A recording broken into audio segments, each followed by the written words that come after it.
विपक्ष कोई भी होता है तो वो सवाल उठाता है जब भी कोई ऐसा मसला होता है।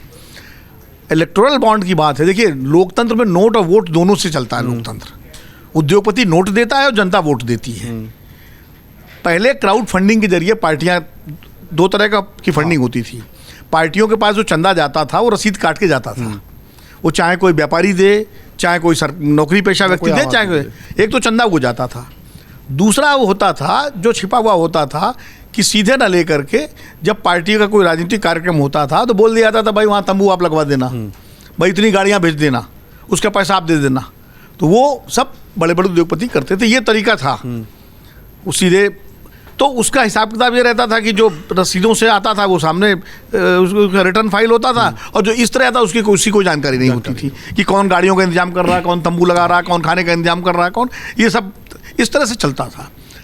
जैसे जैसे चुनाव महंगे होते गए और जिस तरह से ब्लैक मनी इन्वॉल्व होती गई और तमाम सारी डील्स में, चाहे वो डिफेंस डील हो और चाहे वो दूसरी डील्स हो सरकारी ठेकों की, उनमें सीधे जब पैसे लिए जाने लगे पार्टियों के नाम पर, देखिए राजनीतिक भ्रष्टाचार को बड़े गहराई समझने की जरूरत है। कोई भी सरकारी पार्टी, सत्ताधारी पार्टी हो, राज्य में हो, केंद्र में हो, उसके नेता जो पैसा लेते हैं वो पार्टी के नाम पर लेते हैं। कितना पार्टी को देते हैं, कितना खुद रखते हैं, ये जांच का विषय हो जाता है हमेशा। कोई नेता ये नहीं लेता कि मैं अपने ले रहा हूँ, तो भाई पार्टी के लिए इतना पैसा चाहिए। उसके लोग जो होते हैं, कैंडिडेट जो होते हैं, लेकिन वो पैसा कहाँ कितना जाता है ये सब पहले कैश में होता था। अन्ना आंदोलन से सवाल उठा, राजनीतिक भ्रष्टाचार का बड़ा सवाल अन्ना आंदोलन से उठा, और ये हुआ कि जो पॉलिटिकल फंडिंग है वो ट्रांसपेरेंट होनी चाहिए। उसके बाद ये मांग उठती रही और 2017 में, जैसे समीर भाई ने बताया, अरुण जेटली की योजना लेके आए इलेक्टोरल बॉन्ड की।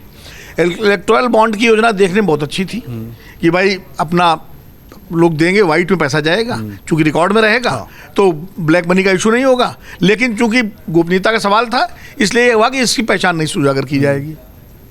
लेकिन अब इसमें जो सामने आई सारी चीज़ें आई हैं, उस बहस में नहीं जाता सुप्रीम कोर्ट, लेकिन सुप्रीम कोर्ट के इंटरवेंशन के बाद ही चीज़ें आई सामने। एडीआर ने जब उसमें याचिका फाइल की, महत्वपूर्ण चीज़ क्या है, देखिए हर पार्टी ने लिया है सीपीएम को छोड़ करके। अभी जैसे ने कहा एक पार्टी सीपीएम है जिसने सिद्धांत तय किया था कि हम इलेक्टोरल बॉन्ड से पैसे नहीं देंगे, तो उन्होंने नहीं लिया, इसीलिए उनका नाम कहीं नहीं है।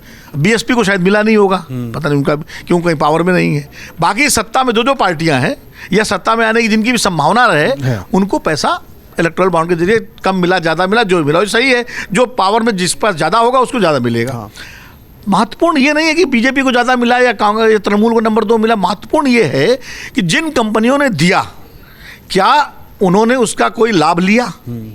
चाहे कांग्रेस को दिया हो तो कांग्रेस सरकारों से लाभ लिया, या बीजेपी को दिया हो तो बीजेपी की सरकारों से लाभ लिया, या तृणमूल से लिया, या बीआरएस से लिया। एक तो ये जांच का विषय है।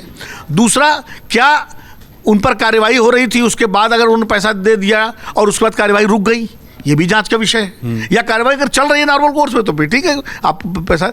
तो ये 2-3 बिंदु हैं जिन पर जांच होनी चाहिए और उस आधार पर तय होगा कि किसने कितना बड़ा घोटाला किया है।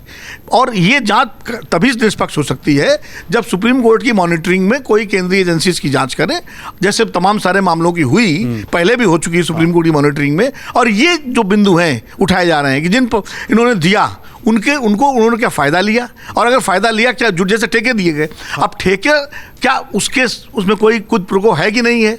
नॉर्मल कोर्स में मेरिट पर ठेका मिला, बहुत अच्छी बात है, जैसा कि राहुल भाई ने कहा। लेकिन अगर मेरिट को दरकिनार करके ठेका दिया गया है, अगर कुछ प्रो है तो उसकी जांच होनी चाहिए। फिर चाहे उसमें कांग्रेस पार्टी की सरकारें दोषी हों, उसकी भी 3-3 राज्यों में, 4-4 राज्यों में सरकार रही है, चाहे बीजेपी के मुख्यमंत्री और मंत्री हों, चाहे तृणमूल के हों, चाहे जो भी हो, उनको उनकी जिम्मेदारी फिक्स होनी चाहिए। मेरा ये कहना है, तभी ट्रांसपेरेंसी आएगी। ये मुद्दा कांग्रेस का नहीं है, ये मुद्दा बीजेपी का नहीं है, ये मुद्दा भारत के लोकतंत्र का है, भारतीय जनता का है। अगर आप ये वीडियो YouTube पर देख रहे हैं तो हमारे चैनल को सब्सक्राइब करें और बेल आइकन को दबाना ना भूलें। अगर आप Facebook पर ये वीडियो देख रहे हैं तो हमारे पेज को लाइक करें।